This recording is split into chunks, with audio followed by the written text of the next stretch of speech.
आज मंत्रिपरिषद में 6 विषयों पर निर्णय ले गए हैं। सबसे महत्वपूर्ण निर्णय राज्य में शिक्षा बहाली की और नियुक्ति की नियमावली का निर्णय मंत्रिपरिषद ने आज लिया है।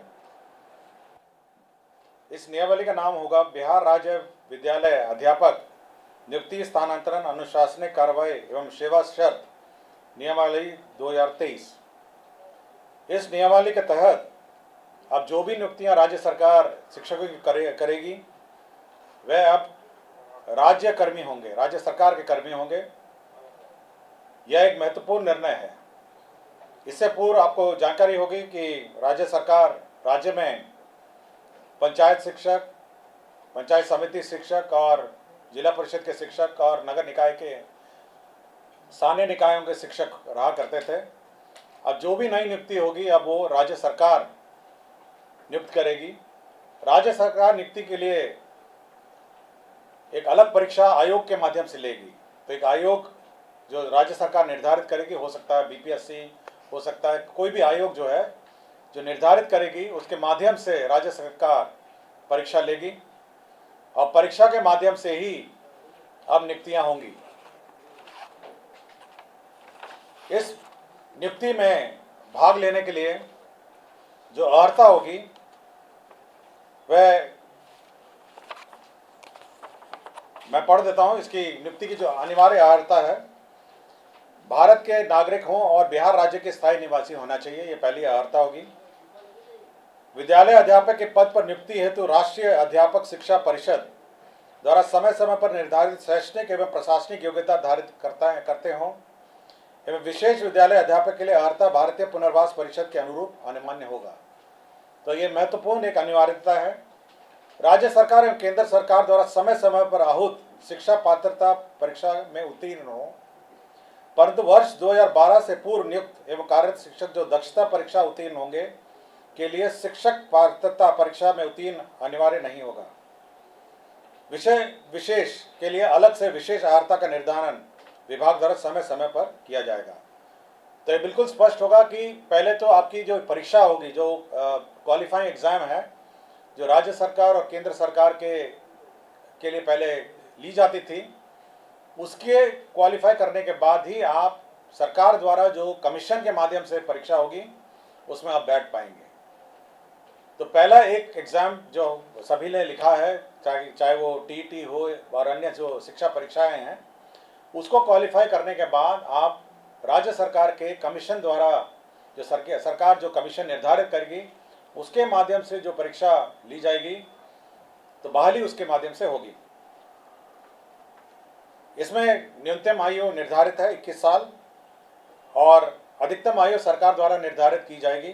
जो सरकारी नौकरी में अधिकतम आयु है वह होगी, लेकिन जो 10 साल की नियुक्ति वर्ष का जो छूट होगा, इस नियमावली के प्रवृत्त होने के पश्चात नियुक्ति के प्रथम संव्यवहार में अधिकतम आयु सीमा में 10 वर्ष की छूट दे होगी। तो इसमें नियमावली में 10 वर्ष का छूट का भी प्रावधान है जो लोग पूर्व में नियुक्त होंगे। इसमें यह खासियत यह है कि इस परीक्षा में जो अभी वर्तमान में जिसको आप कहते हैं 7वें चरण या अन्य चरण जो हैं, वो लोग भी बैठेंगे, परीक्षा लिखेंगे। और साथ ही साथ जो अभी तक जो शिक्षक नियुक्ति जो गैर सरकारी शिक्षक हैं, जो सरकार के जो नगर निकाय और पंचायत स्तरीय और स्थानीय निकाय के शिक्षक हैं, वह भी इसमें बैठ पाएंगे। तो सभी प्रकार के शिक्षक जो हैं, जो अर्हता रखते हैं, वह बैठ पाएंगे और इस नियमावली के माध्यम से अगर अर्हता रखते होंगे तो कमीशन द्वारा जो परीक्षा ली जाएगी उसमें बैठेंगे। सभी जो कैंडिडेट्स हैं जो इस परीक्षा में लिखेंगे उनको 3 मौका दिया जाएगा। तो 3 बार लिख सकेंगे और 3 मौके के बाद वह नहीं लिख सकेंगे। जहाँ तक रिजर्वेशन की बात है, सारा राज्य सरकार द्वारा निर्धारित आरक्षण रोस्टर का पालन किया जाएगा और लेकिन साथ ही साथ जो आरक्षण है प्राथमिक एवं मध्य विद्यालय के मूल कोटि एवं स्थानक कोटि के विद्यालय प्रधानाध्यापक के पद पर प्रत्येक विषय में न्यूनतम 50% महिला अभ्यर्थियों की नियुक्ति की जाएगी। जो वर्तमान में शिक्षा में जो आरक्षण लागू है वह यथावत रहेगा, किंतु अन्य जो महिलाओं को छोड़ के अन्य जो राज्य सरकार का जो आरक्षण का नियम है वह लागू होगा। इसके साथ साथ अब सरकार के जो कानून हैं, सरकार के जो नियम हैं, सरकार का जो पेंशन है, सरकार का जो निर्धारित एनपीएस पेंशन है, ये सब लागू होगा। सरकार के जो आचरण है वो लागू होगा।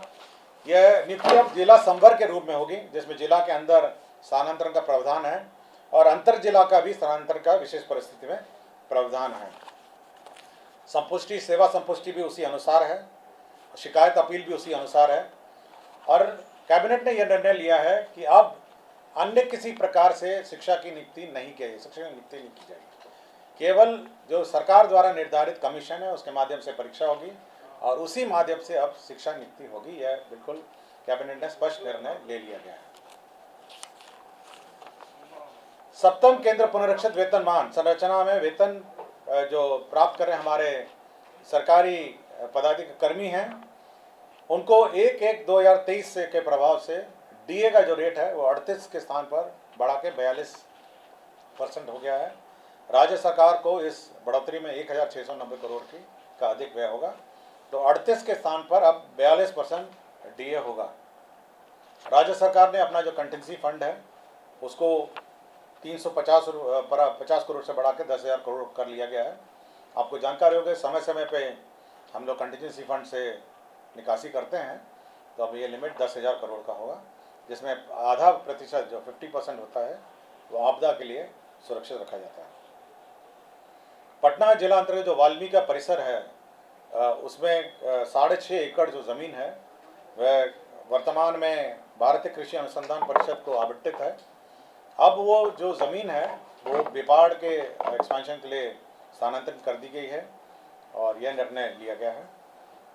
और बिहार पुलिस में ईआरएसएस का जो सिस्टम लागू है उसमें जो अंडरग्राउंड केबल नेटवर्क है उसमें जो शुल्क, राइट ऑफ वे शुल्क दिया जाता है ईआरएसएस पुलिस मुख्यालय और अन्य स्थान के लिए, ईआरएसएस के योजना के लिए, तो ये शुल्क, राइट ऑफ वे का शुल्क माफ़ हो गया है।